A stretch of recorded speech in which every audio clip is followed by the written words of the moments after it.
Ayan na, meron ditong KLX na ayaw mag-push start. So sabi ng may-ari bago daw yung kanyang battery.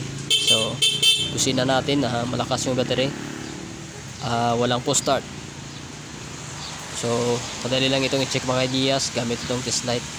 Dapat sa pag-test natin, pag push button natin, dapat ilaw yung ating test light. Pag hindi, ibig sabihin yan may problema sa relay at sa push button. So ito umilaw, ibig sabihin good. Ang may problema yung sa kanyang starter motor, either ubos yung carbon brush o tanggal yung kanyang magnet. Check natin. Ayan, ipakita ko sa inyo, itest natin sa battery para makikita nyo na may problema na itong kanyang starter motor. So ayan, kung makikita natin dito, wala sang function. Ayan, so ibig sabihin may problema na sa loob. So buksan muna natin para alam natin kung ano yung sira sa loob niya.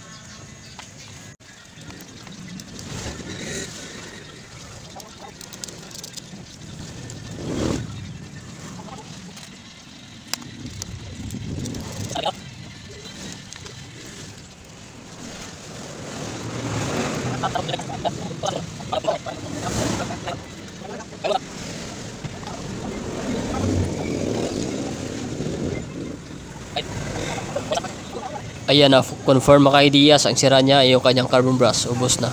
Ayan, so palitan natin ito yung kanyang carbon brush.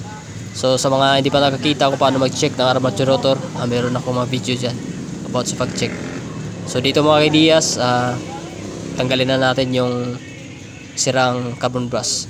Sa mga wala pang idea kung anong kapareha niya na carbon brush ay pang Wave 125 or Xarim 125. So tanggalin muna natin itong kanyang carbon brush at palitan ko na ng bago. So may mga washer dyan dito sa ating armature. Again, meron ako mga video dyan kung paano mag-check ng armature rotor. Meron ako video sa XR200. Na-check ko doon kung paano mag-check ng armature rotor.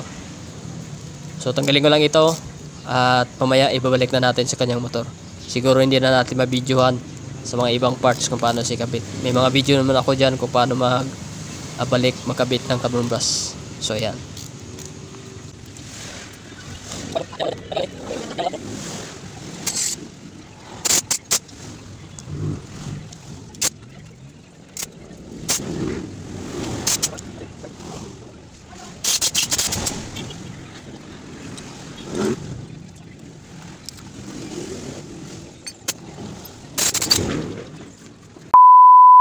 Ayan mga ideas, ikabit na natin yung bagong carbon brush pang Wave 125 or Xarim 125, same lang yan dito sa KLX 150.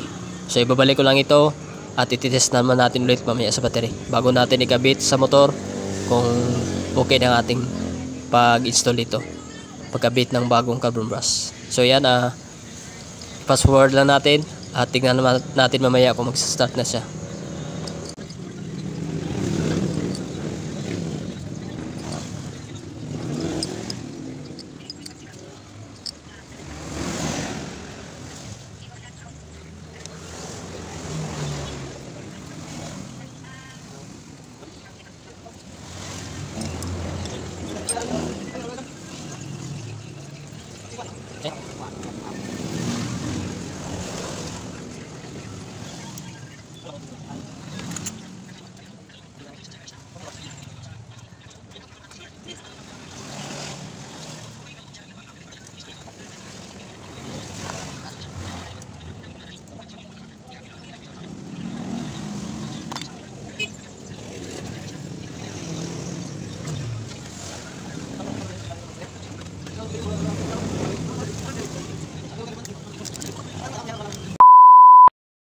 Ayan, natapos na natin i-assemble ang kanyang starter motor. Pinalitan na natin ng bagong carbon brush. I-test natin dito sa battery.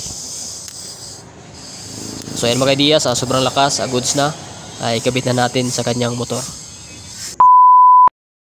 Okay, ito na mga ideas, natapos na nating ibalik yung kanyang starter motor at nabalik na natin yung exhaust. So ngayon, ito yung pinagpalitan na carbon brush. So carbon brush lang pala yung problema na kanyang motor, kaya hindi siya mag-push start. On natin yung susian, ipa-push start natin sa may-ari kasi nagkukuhanan lang tayo, hindi natin mapandar kasi parang walang minor yung kanyang motor, so kulang lang siguro sa tune up.